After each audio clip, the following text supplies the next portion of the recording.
नमस्ते दोस्तों, स्वागत है मल्टीपल चॉइस वीडियो सीरीज के अंदर। आज हमारी क्लास नंबर है 21। इसके अंतर्गत हम एमएस पावर पॉइंट से संबंधित 13 मल्टीपल चॉइस क्वेश्चन हल करेंगे। ठीक है, और ये वीडियो उन सभी प्रतियोगी परीक्षाओं के लिए उपयोगी है जिसके अंदर कंप्यूटर से संबंधित मैटर पूछा जाता है। देखो, पहला क्वेश्चन है, which of the extension is use for a power point presentation. यानी पावर पॉइंट प्रेजेंटेशन के लिए कौन सा फाइल एक्सटेंशन उपयोग किया जाता है। Dot docx, dot xlsx, dot pptx और लास्ट है डॉट txt। देखो, डॉट docx तो डॉक्यूमेंट यानी वर्ड एमएस वर्ड फाइल के लिए इस्तेमाल होता है। डॉट xlsx इसका इस्तेमाल होता है एक्सेल फाइल के लिए, और पावर पॉइंट के लिए इस्तेमाल होता है pptx। ठीक है, और txt इस्तेमाल होता है टेक्स्ट एंड नोटपैड फाइल के लिए। तो सही आंसर क्या, pptx।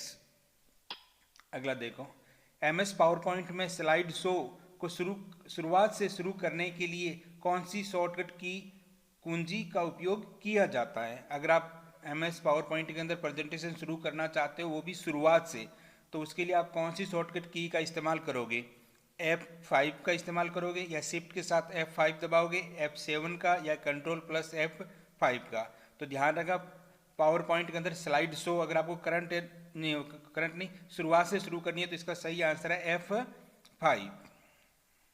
अगला देखो, एमएस पावर पॉइंट में स्लाइड शो को वर्तमान स्लाइड से शुरू करने के लिए कौन सी शॉर्टकट कुंजी का उपयोग किया जाता है। देखो, पीछे वाले क्वेश्चन में तो था कि अगर शुरुआत से शुरू करनी है तब तो है F5, और यदि आपको स्लाइड शो कहाँ से शुरू करनी है, जिस स्लाइड के अंदर वर्तमान में अगर आप काम कर रहे हो, जिस स्लाइड के अंदर वर्तमान के अंदर आप काम कर रहे हो, वहाँ से अगर स्लाइड शो शुरू करनी है तो उसके लिए हम इस्तेमाल करते हैं शिफ्ट के साथ F5। सही आंसर हो जाएगा बी। अगला देखो, एमएस पावर पॉइंट में स्लाइड शो टैब का कौन सा विकल्प केवल चुनी गई स्लाइड चलाने के लिए उपयोग होता है। जो पहले वाला क्या था, अगर आपको शुरुआत से करनी है तो F5 का इस्तेमाल करोगे, जैसे बिगिनर स्लाइड से ऑप्शन पर क्लिक कर सकते हो। दूसरा है, अगर जहाँ पर आप वर्तमान में काम कर रहे हो, करंट स्लाइड से शुरू करना है तो शिफ्ट के साथ F5 का इस्तेमाल कर सकते हो। अब तीसरा है कि अगर आपके पास 15-20 स्लाइड है, उसमें से कुछ स्लाइड का ही आप स्लाइड शो करना चाहते हो, तो उसके लिए आप किस विकल्प का इस्तेमाल करोगे। तो उसके लिए हम इस्तेमाल करते हैं कस्टम स्लाइड शो का। किसका इस्तेमाल करते हैं, कस्टम स्लाइड शो। अगला देखो, एमएस पावर पॉइंट में नई स्लाइड बनाने के लिए कौन सी शॉर्टकट कुंजी का उपयोग किया जाता है। यानी एमएस वर्ड के अंदर अगर आपको नई स्लाइड चाहिए, अगर आप स्लाइड बना रहे हो और नई स्लाइड और चाहिए, तो आप किसका इस्तेमाल करोगे, कंट्रोल प्लस एम का, कंट्रोल प्लस एन का, control plus shift plus N का, या कंट्रोल प्लस एस का। तो देखो, इसका सही आंसर है कंट्रोल प्लस एम। अब कंफ्यूजन नहीं होना है आपको, ठीक है। अगर आपको नई स्लाइड चाहिए तो उसका शॉर्टकट की है कंट्रोल एम। लेकिन अगर आपको नया ही डॉक्यूमेंट बनाना है, नई प्रेजेंटेशन बनानी है, अगर आपको डॉक्यूमेंट तो एमएस वर्ड के अंदर हो गया, अगर आपको पावर पॉइंट के अंदर नया प्रेजेंटेशन बनाना है तो उसकी शॉर्टकट कुंजी कंट्रोल प्लस एन है। ठीक है, पर स्लाइड के लिए कंट्रोल एम है और नई प्रेजेंटेशन के लिए कंट्रोल प्लस एन है। अगला देखो, एमएस पावर पॉइंट में स्लाइड की कॉपी बनाने के लिए कौन सी शॉर्टकट कुंजी उपयोग होती है। In MS power point which shortcut की यूज टू डुप्लीकेट स्लाइड। अगर आपको एमएस पावर पॉइंट के अंदर डुप्लीकेट स्लाइड बनानी है, उसकी जो जिस स्लाइड के अंदर आप काम करो, सिलेक्टेड स्लाइड, उसकी प्रतिलिपि बनानी है, तो उसकी शॉर्टकट की क्या होगी, control plus C, control plus D, control plus shift plus D, या कंट्रोल प्लस वी। तो इसका सही आंसर है कंट्रोल प्लस डी। देखो, कंट्रोल प्लस सी कॉपी के लिए इस्तेमाल होती है, ठीक है। अगला देखो, आप स्लाइड शो को कैसे रोक सकते हो। यानी अगर आपको स्लाइड शो कर रखा है और आपको बीच में रोकना है तो आप कैसे रोक सकते हो। डिलीट बटन को दबाकर, लेफ्ट एरो को दबाकर, राइट एरो को दबाकर, या ESC बटन को दबाकर। तो इसका सही आंसर है कीबोर्ड के अंदर कॉर्नर पर जो बटन है ESC, उस बटन को दबाकर आप बीच में से स्लाइड को क्या कर सकते हो, रोक सकते हो। तो सही आंसर है डी। अगला देखो, पावर पॉइंट स्लाइड में स्पीकर नोट बनाने के लिए किस ऑप्शन का उपयोग किया जाता है। स्लाइड नोट्स का, शॉर्ट नोट्स का, साउंड नोट्स का, या नोट्स पेज का। तो ध्यान रखना, MS पावर पॉइंट के अंदर किसी भी स्लाइड से संबंधित अगर आपको कुछ नोट्स बनाते हैं ताकि आप स्लाइड शो प्रेजेंटेशन प्रस्तुत करो, उस समय आपको कुछ बोलना है तो आप इस्तेमाल करोगे नोट्स पेज व्यू का। किसका इस्तेमाल करोगे? नोट्स पेज व्यू का। सही आंसर है डी। अगला देखो, MS पावर पॉइंट में व्यू टैब में MS पावर पॉइंट के व्यू टैब में सभी स्लाइड को डिजाइन और लेआउट को एक साथ एडिट करने के लिए कौन सा विकल्प उपयोग किया जाता है? अगर आपको आप व्यू टैब के अंदर ऐसा कौन सा विकल्प है जिसके द्वारा आप सभी स्लाइड के ऊपर एक जैसी डिजाइन या जो एडिटिंग है वो एक साथ कर सकते हो? तो सही है, तो पहला ऑप्शन है slide short view, notes page view, slide master view, grid and guidance. तो इसका सही आंसर है स्लाइड मास्टर व्यू। सही आंसर क्या है? Slide master view. ये भी हो सकता है कि आप कोई पूछे कि पूरी प्रेजेंटेशन के सभी स्लाइडों पर एक जैसी थीम्स या एक जैसे कंटेंट बनाने के लिए हम किसका इस्तेमाल करते हैं? स्लाइड मास्टर व्यू का इस्तेमाल करते हैं। स्लाइड सॉर्टर व्यू का इस्तेमाल किया जाता है अगर आपको बहुत सारी स्लाइड है उसको अरेंज करना, उनका सीक्वेंस बदलना है तो इस्तेमाल कर सकते हो। स्लाइड से संबंधित स्पीकर नोट लिखने के लिए आप नोट्स पेज व्यू का इस्तेमाल कर सकते हो। अगला देखो, MS पावर पॉइंट में कौन सा व्यू आपको टूलबार और मेन्यू के बिना केवल कंटेंट पर ध्यान केंद्रित करने देता है? यानी इसमें से कौन सा व्यू है जिसके अंदर आप कंटेंट पर ध्यान केंद्रित कर सकते हो, जिसमें टूलबार या मेन्यू प्रदर्शित नहीं होते? Normal view, reading view, outline view या स्लाइड मास्टर? तो इसका सही आंसर है रीडिंग व्यू के अंदर। अगला देखो, स्मार्ट आर्ट ग्राफिक्स किसके उपयोग हेतु उसे उपयोग किया जाता है? यानी स्मार्ट आर्ट ग्राफिक्स है उसका इस्तेमाल हम क्यों करते हैं? स्लाइड को सेव करने के लिए, न्यू स्लाइड बनाने के लिए, जानकारी, डेटा या सूचना को चित्र, ग्राफ या आकृतियों के द्वारा दर्शाने के लिए, स्लाइड को डिलीट करने के लिए? तो इसका सही आंसर है सी। आपके पास जो जानकारी है, डेटा है, सूचना है, इसको आप चित्र के द्वारा, ग्राफिक्स या आकृति के द्वारा दर्शाना चाहते हो तो आप स्मार्ट आर्ट का इस्तेमाल कर सकते हो। अगला देखो, पावर पॉइंट शो में निम्न में से कौन सा फाइल फॉर्मेट ऐड किया जा सकता है? यानी अगर आप प्रेजेंटेशन के अंदर कोई स्लाइड बना रहे हो, प्रेजेंटेशन शो बना रहे हो तो उसके अंदर आप किस किस फाइल को ऐड कर सकते हो? क्या JPG फाइल को ऐड कर सकते हो, GIF को ऐड करते हो, .wav को ऐड कर सकते हो? तो ये तीनों ही फॉर्मेट को ये पावर पॉइंट सपोर्ट करता है। तो सही आंसर है उपरोक्त सभी। अगला देखो, प्रेजेंटेशन बनाने के लिए किस प्रोग्राम का उपयोग किया जाता है? अगर आपको प्रेजेंटेशन बनाना है, प्रस्तुतिकरण बनाना है तो आप किस प्रकार के सॉफ्टवेयर का इस्तेमाल करोगे? एक्सेल का, पावर पॉइंट का, एक्सेस का या आउटलुक का? तो अभी हम क्वेश्चन इसी किसके हल करें? पावर पॉइंट का। तो सही आंसर क्या है? Power point. प्रेजेंटेशन बनाने के लिए हम किस प्रकार के सॉफ्टवेयर, एप्लीकेशन सॉफ्टवेयर का इस्तेमाल करते हैं? पावर पॉइंट का।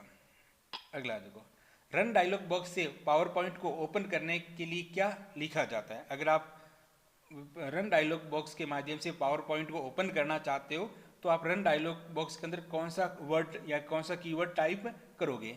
Power point, PWR point, power print या पावर PNT? तो इसका सही आंसर है डी, पावर PNT टाइप करके आप रन डायलॉग बॉक्स के द्वारा डायरेक्ट पावर पॉइंट को क्या कर सकते हो? ओपन कर सकते हो।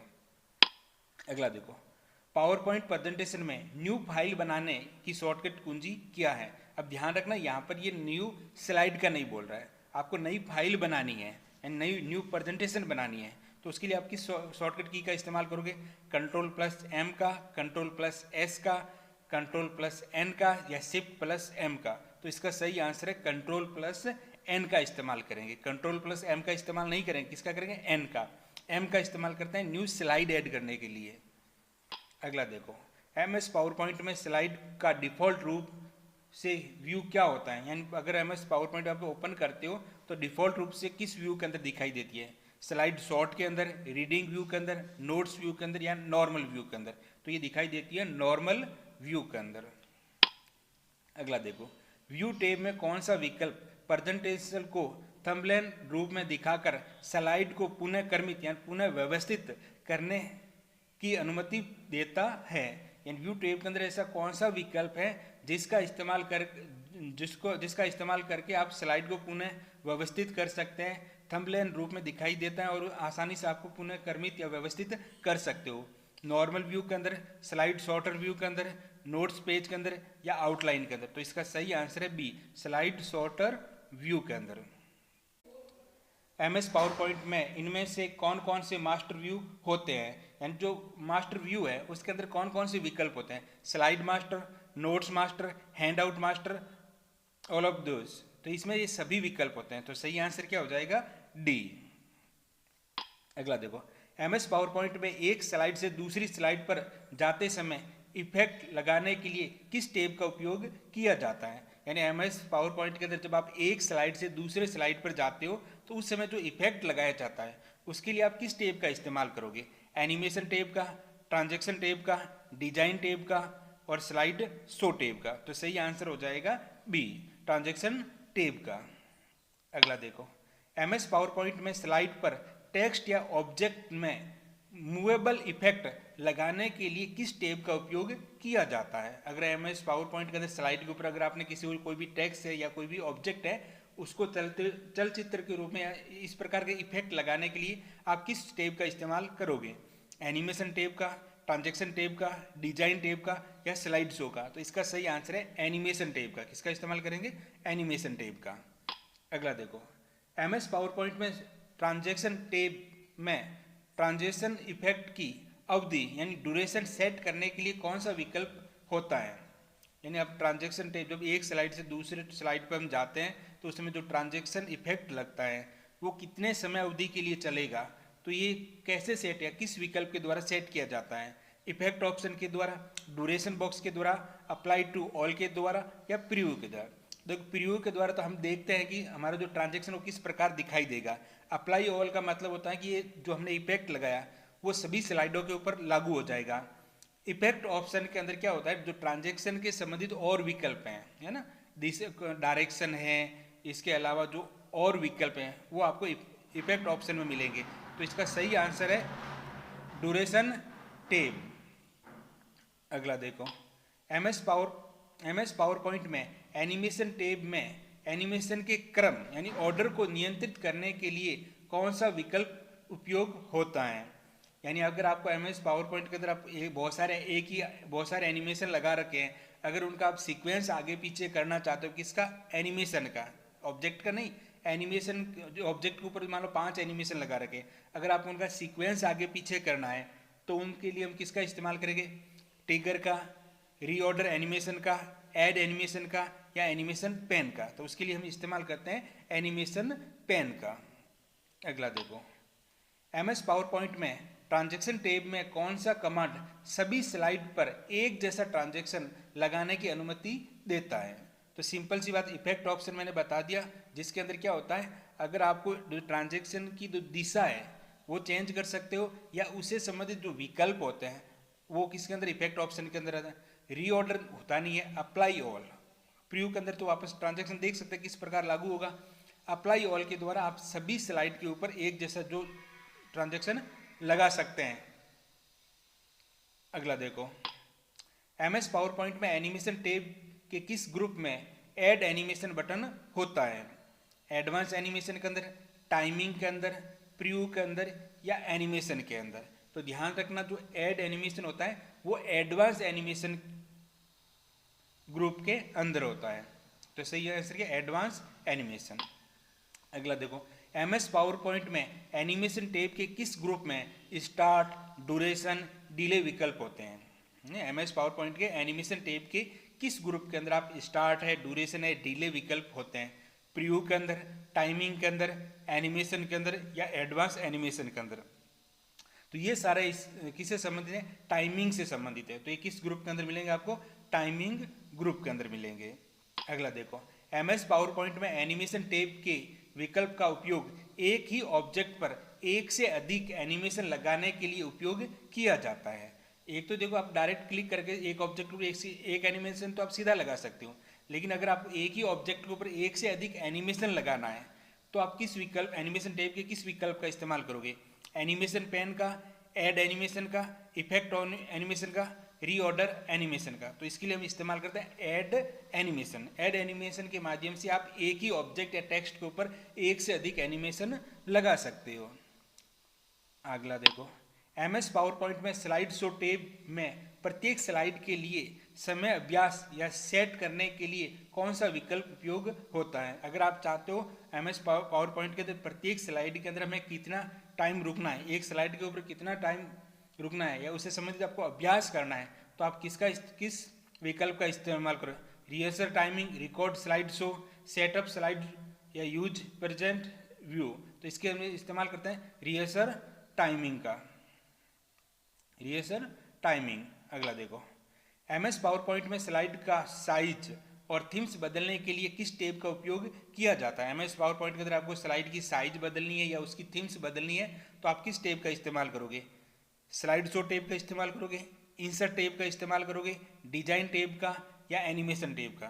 तो ध्यान रखना, MS पावर पॉइंट के अंदर अगर स्लाइड की साइज है या उसका बैकग्राउंड है, थीम्स है, ये सब कुछ आपको मिलेंगे डिजाइन टैब के अंदर। किसके अंदर मिलेंगे, डिजाइन टैब के अंदर। अगला देखो, MS पावर पॉइंट में डिजाइन टैब में स्लाइड की बैकग्राउंड कलर या स्टाइल बदलने का कौन सा विकल्प है। यानी अगर आपको MS पावर पॉइंट के अंदर जो डिजाइन टैब है वहां पर अगर आपको बैकग्राउंड कलर बदलना है या उसकी स्टाइल बदलनी है, तो आप किस विकल्प का इस्तेमाल करोगे। फॉर्मेट बैकग्राउंड का, वेरिएंट, थीम्स या लेआउट का। तो उसके लिए हम इस्तेमाल करते हैं फॉर्मेट बैकग्राउंड विकल्प का। अगला देखो, MS पावर पॉइंट में एनिमेशन टैब का इफेक्ट ऑप्शन है वो किसके लिए उपयोग होता है। MS पावर पॉइंट जो एनिमेशन टैब का जो इफेक्ट ऑप्शन है वो किसके लिए उपयोग होता है। एनिमेशन का रंग बदलने के लिए, एनिमेशन की दिशा और वेरिएशन बदलने के लिए, स्लाइड बदलने के लिए, टेक्स्ट एडिट करने के लिए। तो ध्यान रखना, जो इफेक्ट ऑप्शन एनिमेशन टैब के अंदर होता है वो क्या कर, जो आपने एनिमेशन लगाया है उसकी अगर आपको दिशा बदलनी है या उसके अंदर बहुत से और विकल्प वेरिएंट है, उसके लिए हम किसका इस्तेमाल करते हैं, इफेक्ट ऑप्शन का इस्तेमाल करते हैं। तो उम्मीद करता हूँ आपको अच्छी तरह समझ में आया होगा। मिलते हैं नेक्स्ट वीडियो का, जिसके अंदर हम MS एक्सेल से संबंधित मल्टीपल चॉइस क्वेश्चन हल करेंगे। धन्यवाद। ठीक है, एनिमेशन का दिशा और वेरिएंट बदलने के लिए।